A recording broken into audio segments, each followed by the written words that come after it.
Bonjour à tous, j'espère que vous allez bien et bienvenue dans cette 5e édition de What's Up. Aujourd'hui, on va parler ensemble de la soirée passe annuelle du 10 mars dernier. On vous donne notre avis, on vous dit ce qui s'est passé et ce qu'on en a pensé. Alors restez connectés et c'est parti!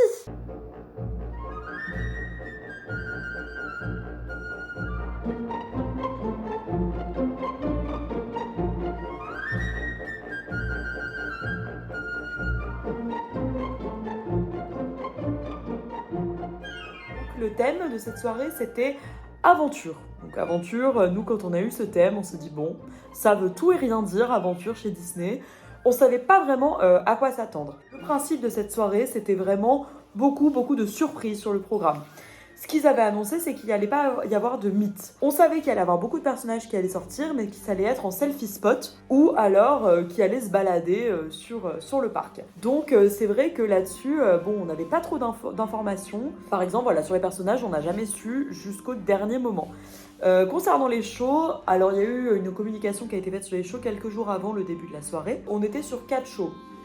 Si on enlève le show d'ouverture et le show final, on avait 2 shows. Disney Classics Celebration et The Jungle Book Jive, qui est le fameux show, je pense que j'ai plus besoin de le présenter, Jungle Book Jive, show qui a eu beaucoup de succès à DLP en 2017-2018, si je dis pas de bêtises au niveau des dates. Donc en gros, c'était quand même une soirée où c'était beaucoup de mystère, dans le sens où on savait pas vraiment à quoi s'attendre. Quand on arrive sur place, au niveau de l'organisation globale, j'ai trouvé que c'était beaucoup mieux organisé que les autres soirées passe annuelles. Honnêtement, j'ai rien à dire.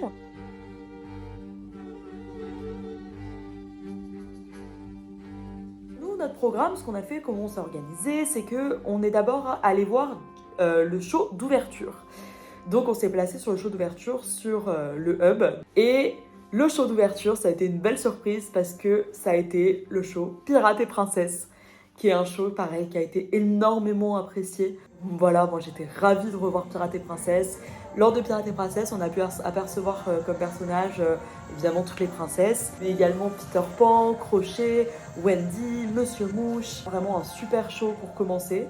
Et à l'occasion de ce show, on nous annonce le début de la soirée et le grand thème. Donc on nous explique qu'il va y avoir une chasse au trésor interactive. Il y a un QR code sur nos bracelets qu'on peut scanner pour faire la chasse au trésor. La chasse au trésor, alors moi je peux pas vous en dire grand chose, et Greg pareil parce qu'on ne l'a pas faite.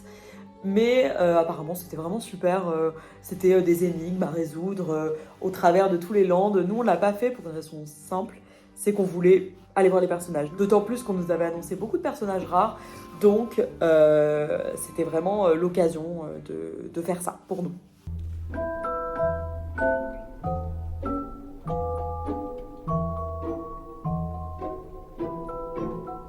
Les personnages, c'était génial. Il y avait plein de personnages partout sur le parc. Donc, pour vous en citer quelques-uns, on pouvait retrouver à Frontierland Henry Ravenswood et Melanie Ravenswood, la princesse Tiana au Molly Brown, Miko de Pocahontas, Jafar, Jasmine, le sultan et le génie au niveau de la lampe. On a pu rencontrer Aurore, Prince Philippe, Maléfique, les 3 fées, Belle et son prince. Donc ça, pareil, hyper rare au niveau de Storybook. Merlin et Arthur, pareil, rencontre improbable, que des mythes hyper chouettes. Et ce qui était bien lors de l'organisation de cette soirée, ce que je tiens à souligner, c'est que pendant qu'on allait voir les personnages, en fait on pouvait faire la queue pour faire une photo avec eux, mais c'était pas comme un meet classique, meet and greet, où on peut faire des câlins, etc. Là c'était vraiment on passe, on a une petite interaction rapide, on fait un selfie et on part.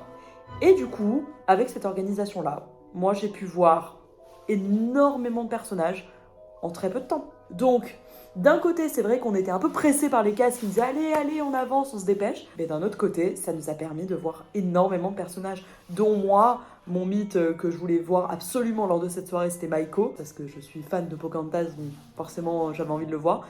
J'ai pu le rencontrer en 10 minutes. Honnêtement, c'était une super organisation et en même temps très interactif parce que les personnages participaient à la chasse au trésor, ils donnaient des indices, ils interagissaient énormément avec vous.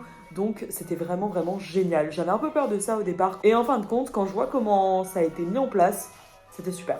Au niveau des shows maintenant, donc on avait Disney Classics Celebration, un show que j'ai adoré. C'est un show qui a encensé les shows principaux des années 90, donc avec les personnages, de la danse, la musique. Donc on a pu retrouver Aladdin, le bossu de Notre-Dame. Alors ça, c'était incroyable, avec Clopin, Charivari, moi j'en ai pleuré, je vais pas vous mentir, c'était génial. Il y a eu Mulan, qu'on a pu voir au départ en tant que dans son costume de princesse et ensuite en tenue de guerrière. C'était vraiment, enfin ce show était incroyable. Moi qui ai 26 ans, bah évidemment les Disney des années 90 c'est toute mon enfance. Et forcément, bah, plein de nostalgie de voir ça et de voir tous ces personnages encore une fois, qu'on voit jamais sur le parc. Et il y a eu Jungle Book Jive, le fameux show que tout le monde attendait, sur lequel moi je vais pas vous dire grand chose parce que je l'avais déjà vu à l'époque où il se présentait sur le parc et donc je suis pas allée le voir pendant la soirée parce que je l'avais déjà vu et que j'ai voulu privilégier voilà, les balades pour les rencontres personnages. Mais je crois que c'était vraiment super. Et enfin, en show, on a eu le show final. Le show final, c'est la petite déception de la soirée. Parce que globalement, la soirée était géniale. C'était hyper interactif, on n'a pas vu le temps passer. Et du coup, le show final était un peu décevant. Parce que il était pas à la hauteur de tout ce qu'on a pu voir pendant la soirée. La soirée était tellement waouh que le show final, je pense, nous a laissé tous un peu sur notre faim, en fait. Là, c'était projection sur le château, des feux d'artifice. Mais voilà, globalement, c'est vrai que le show final, moi, j'aurais adoré, je sais pas, par exemple, faire intervenir tous les personnages qu'on a pu voir au cours de la soirée sur les scènes, les 4 scènes, et pour danser un peu et interagir entre eux, ça aurait été super. En globalité, ravie de cette soirée passée annuelle, je l'ai trouvée bien mieux organisée que la précédente. Des personnages super, pas trop de monde. Voilà, globalement, hyper contente de cette soirée. Et bah, j'ai hâte d'être à la prochaine soirée pour vraiment pouvoir encore m'amuser comme j'adore le faire à Disney. N'hésitez pas si vous avez des questions sur la soirée à les mettre en commentaire de la vidéo. Et puis moi, je laisse la parole à mon acolyte Greg qui va pouvoir lui aussi nous donner son avis sur la soirée.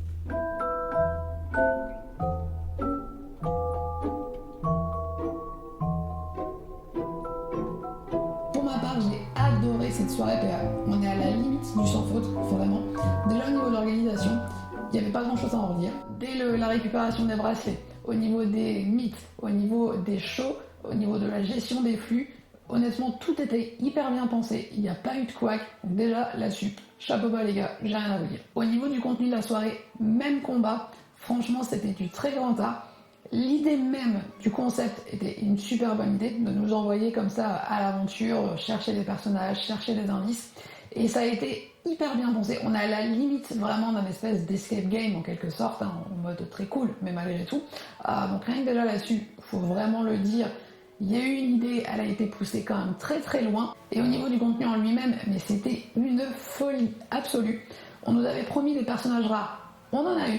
Entre Miguel, Madame de Trême et ses filles, avec lesquelles j'ai eu un mythe super cool, Miko, le sultan d'Agraba, il y en a vraiment eu pour tous les goûts. Il y avait des personnages de partout. Et en plus, c'était assez drôle parce que Héloïse et moi, juste avant, on parlait justement de la soirée des 100 personnages qui avait eu lieu en 2019. Bah là, en fait, ils nous ont un peu fait la même chose. Et c'était tellement un plaisir de partir à la chasse aux personnages et les voir comme ça. Alors, pour la plupart en mythe, mais on en a vu certains aussi déambuler. C'était vraiment très cool. On a pu échanger avec eux, on a pu prendre des photos avec eux, ce qui a priori n'était pas prévu au départ. Et c'était hyper fluide, on n'a jamais attendu. Et quel plaisir de revoir de la vie sur le parc, vraiment. Concernant les shows, alors là pour le coup, on en a pris plein les yeux. Le retour de Pirates des Princesses et de Jungle Book Jive, JBJ pour les intimes, c'était hyper attendu par tout le monde. Ils l'ont fait, ils l'ont adapté évidemment aux besoins de la soirée puisqu'il n'y avait pas les 4 showstops, il n'y avait pas la partie parade, mais qu'importe, les shows étaient vraiment tellement cool. Alors moi pour le coup j'ai pu les découvrir tous les deux et je comprends mieux en fait toute cette hype autour justement des shows parce que c'est hyper fédérateur. Il y a ce côté un peu bataille, donc pour Pirates et Princesses évidemment. Et quel niveau technique, enfin, je reprends l'exemple de Jungle Book Jive parce que vraiment ce show, moi je l'ai vu une fois et j'étais déjà conquis. Ça chante, ça danse, il y a des personnages. En gros, en fait, il y avait tous les éléments qu'on retrouve dans le show des 30 ans, et en plus, la chanteuse chante en live. Qu'est-ce qu'on peut demander de plus, en fait, concrètement? Et alors, le clou du spectacle en termes de show, c'était Disney Classic Célébration, un spectacle très clairement destiné aux trentenaires et aux quarantenaires, puisque c'était axé essentiellement sur les années 90, et on voulait aussi du personnage là-dessus, et voilà, on en a eu. Entre Mulan, Leyen, Mushu, Tarzan, Jane, Megara. Et honnêtement, je comprends l'émotion qu'il y avait dans la salle à chacune des représentations, parce que d'autres personnes nous ont tenu le même discours, parce que évidemment, ça fait appel à la fibre nostalgique pour tous les trentenaires et tous les quarantenaires qui, en plus, parfois étaient avec leurs enfants, ce qui était quand même plutôt drôle. Et c'est toujours tellement cool de voir prendre vie sous nos yeux les personnages de notre enfance. Je pense évidemment encore une fois à Mulan ou à Tarzan, mais je pense également à La Belle et la Bête, que là du coup on a vu en version bête alors qu'on l'avait vu en version Prince Adam dans les mythes. Donc avoir les deux le même jour, c'est exceptionnel. De pouvoir réécouter les musiques, même si c'était en anglais, de toute façon on chantait en fait en français, parce que évidemment les titres on les connaissait par cœur. Et vraiment il y a eu un vrai effort en fait au niveau de la scénographie, au niveau de la recherche, au niveau de la fibre justement, de l'émotion qui allait avec.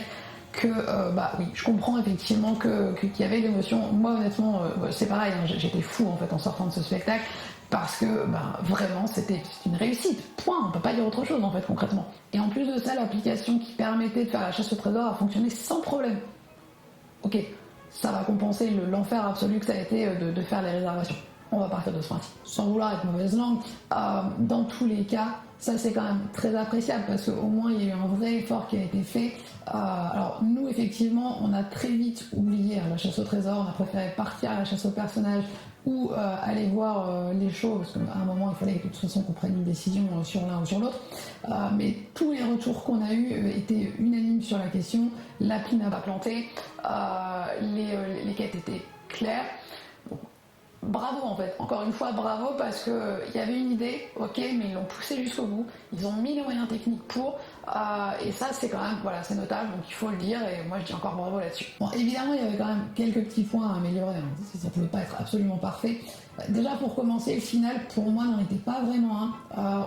On a été beaucoup à se dire, une fois le final terminé, ok, il va y avoir autre chose derrière, puisqu'en fait concrètement c'était 2 showstops, de mémoire, 2 danseurs sur chaque, Mickey, Minnie, et c'est tout, une petite danse, et on s'arrête là.